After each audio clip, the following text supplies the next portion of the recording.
There it is. Okay.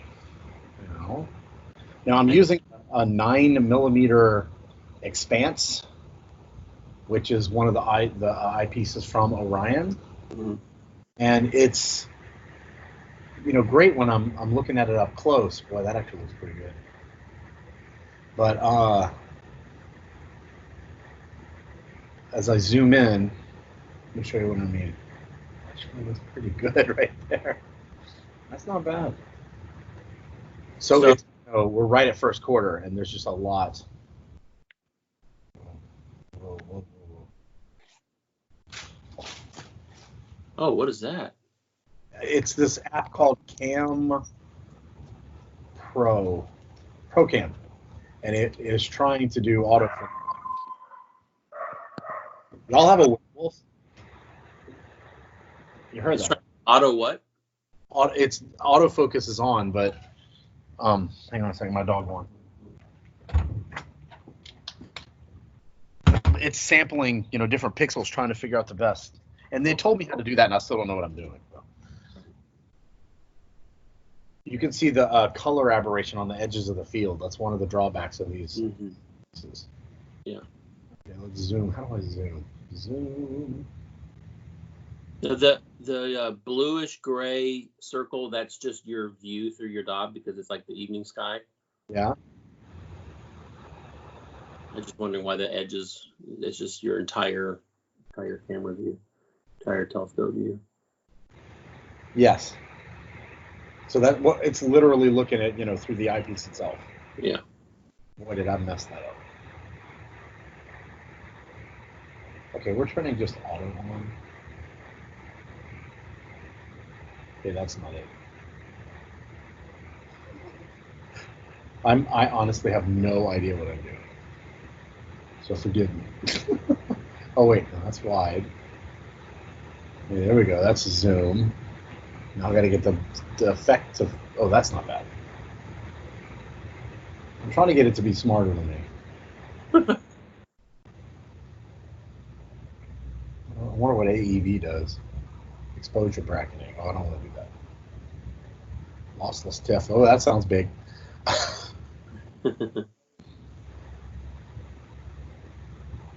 Oh man, Steven, I have no idea, man. That was your auto exposure. That's a little bit better. It's not so blown out in the illuminated part. Not so bad. I downloaded it, playing with this very, very recently. Is it actually? Do you have an autofocuser on your dog? No. Actually, yeah, there we go. Oh, that's focusing for the iPhone itself? I just focused with the focuser on the dog. Okay. So you can see that the with the 9mm and it's a wide field, that the moon, which is half a degree, fills up the eyepiece. Mm-hmm. Hang on a minute. There's a watch out for this thing. Wow. I don't think I put it on here. I don't really know what I'm doing. Let's see. What does this button do? No, it's not a button.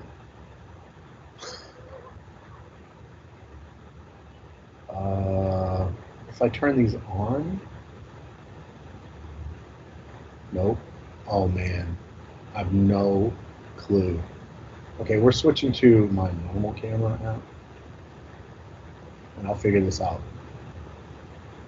See, the problem is the iPhone's algorithms are definitely trying to outsmart me, and I really don't know what I'm doing. I remember Dr. Pat showed us this.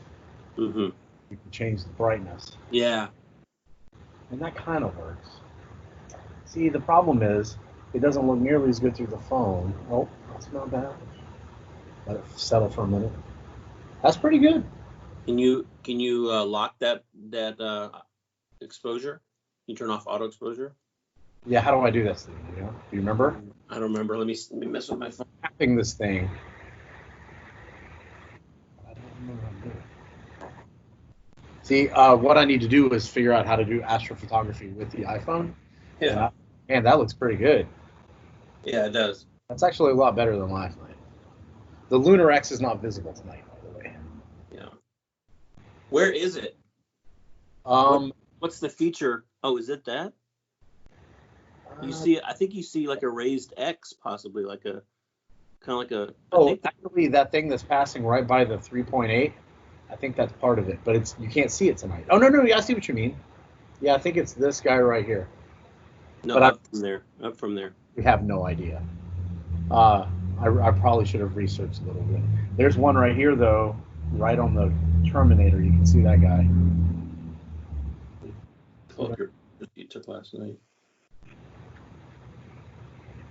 So yeah, so it obviously let you in tonight. Yeah. Oops. Okay, no, I pulled up your picture from last night to compare the features that are around it, and it's not. I really should have looked. This is all very impromptu, you know? Sure.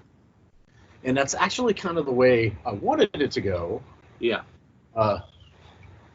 Because I want to be able to drop in and do this. Oh, we have hello, Mr. Mazzoni and Miss Layla. Hello, Mr. Newling. Hi. And Layla, I think you remember Mr. Shadle, who's come to class a few times. Hi. Yeah. Hi. So last night, the moon was in a cloud and wasn't nearly as cool looking as it is right now. The wavy lines that you see are because of the atmosphere. It's, just a bit after sunset. What is it, 8:10?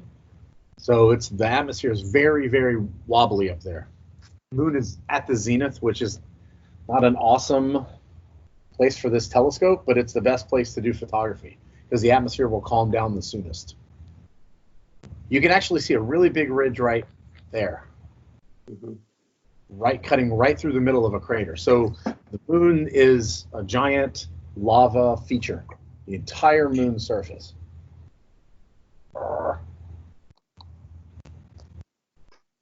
The moon has really cool shadows at first quarter, which is why I wanted to do this now. You can actually see there's a crater right there. You'll see that, and there's light right in the middle. There's a peak that's obviously as tall as the edges, and so there's a mountain rising up from the bottom of the crater, and light is just hitting that peak. The top of the moon. Hang on, let's see if I can get the top of the moon. I'm not very good at the photography part yet, y'all. So actually, we can't see it very well from here. But right around there, oops, whoa, out of focus. There is, dang, y'all. Oop, that's better. There are craters near the top of the moon that are always in sunlight, and that is where NASA has plans to eventually build a moon base. This afternoon, or this morning, I guess, Blue Origin from Jeff Bezos' company and SpaceX both announced they are competing to build the lunar lander that's supposed to take humans to the moon, assuming this nonsense ever. I'm just going to so I know everybody knows this because you guys are so smart, but the Earth is what's rotating. The moon obviously is moving relative to us, but that motion that you see is more or less just from the Earth. The moon moves faster than the sun in the sky, which is why the moon and the sun are not in the same place all month long. I'm gonna switch back to the other camera and see if I can figure out how to get some. Oh, wait, no, yeah, I really messed that up. I have no idea what I'm doing with that. Stephen, maybe you can figure this out and tell me how to do it. It looks like it's sampling for the auto exposure. What's the app called? ProCam. Yeah, it's doing a lot. It has a lot of settings that makes it look like a DSLR. Yeah, but I don't know how to use any of them. And if I use this slider, I don't know if it's getting better or worse. That's fine. Hey, that looks pretty good. That's good. Thank you for being smart. Auto. Yeah, auto worked. The app is like, you don't know what you're doing. So, the dark gray circles you see are lunar maria. Those are craters that were filled in So giant, massive craters, like continent-sized craters, that were filled in by outflows from inside the moon later on. So they fill up. So last night we were able to see the Lunar X pretty well, but I don't exactly remember where it is. So it's exposed tonight. So it's fully in sunlight today. But it was if you missed that, you should go back and watch that. This is actually looking pretty good over here. So what I don't know how to do with Cam Pro now that it's in auto mode is I don't know how to zoom. And what I would like to do is zoom. What does this do? Nope. That's definitely not it. How about pitch? Nope. What does that do?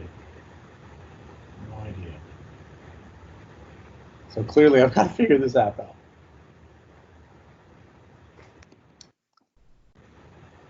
I had a zoom bar on there a little while. Oops. Okay, enough of that. Let's go back to the one I do know. I'm going to zoom in a lot. That looks pretty good.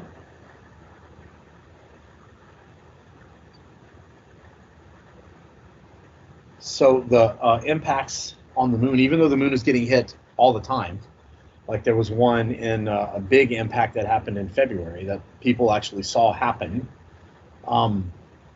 Even though that's true, like 98% of the craters on the moon are 3.9 billion years old.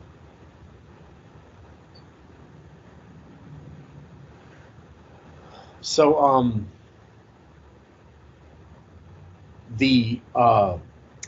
I know everybody knows this, but I just feel like we should all enjoy this.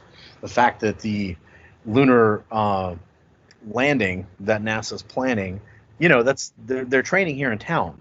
The spacesuit is being designed mainly at Johnson Space Center, and it's making the importance of Houston's role in the space program really stand out again. And with this big announcement from SpaceX and super quadrillionaire and probably evil overlord Jeff Bezos, they this is a big deal for us, I think. And it may be good since the oil industry is not looking super happy right this minute. Maybe we'll be back to being Space City. Uh-oh. Y'all can tell I don't really know how to do the photography bit. I still need to figure that part out. I was trying to learn, but two of my colleagues were chatting with me around 4 o'clock, and I just couldn't get anything done.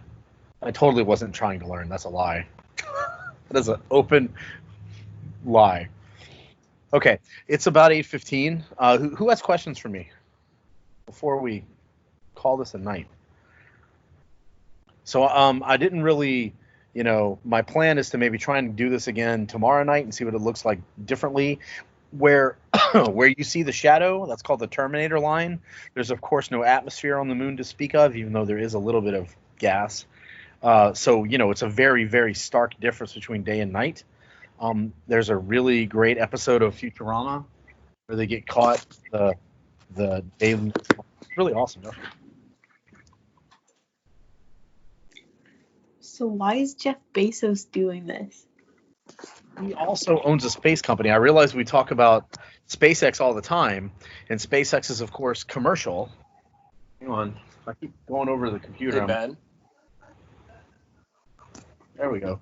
But Bezos owns a company called Blue Origins, and originally it was going to be a space tourism company, and for I guess 3 or 4 years now, he's been trying to, turn it into a space like delivery business, like Amazon in space. Oh my God, I never thought of that. It's just Amazon in space. What? I don't know if that's good or bad, but anyway. I thought you were joking at first. No, I swear to God. So that means Amazon's billionaire and Tesla's billionaire and a smaller company from Huntsville, Alabama, are all working on the next lunar lander. So it's not going to be designed by NASA. It's going to be designed by, a private entity and then given to NASA. Why don't they just all work together? Well, in a certain way, they actually kind of are, because they have to make sure that because they're working on other things besides the lunar lander, and all the parts have to work together. That's out of focus. Hang on, Neil. On focus. Hey, Jimmy. Yeah.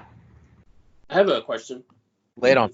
Is it too early to see Venus right now? Oh my God, no. Venus is very, very bright, high in the west. You cannot miss it if you're outside. No, even through the telescope. Oh, sure, I can take a look at it. And then I'm going back inside. Okay, hang on a minute. That's going to be a little bit harder for me because I got to rotate it around. Let's see. We might even be able to see the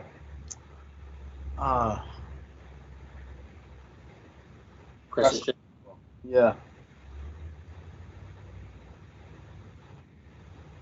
That's a star.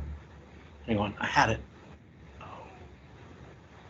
I'm zoomed way in. I may need to switch eyepieces to do this. It's really easy to find the moon. Oh, there it is. Hang on. Oh no. I had it.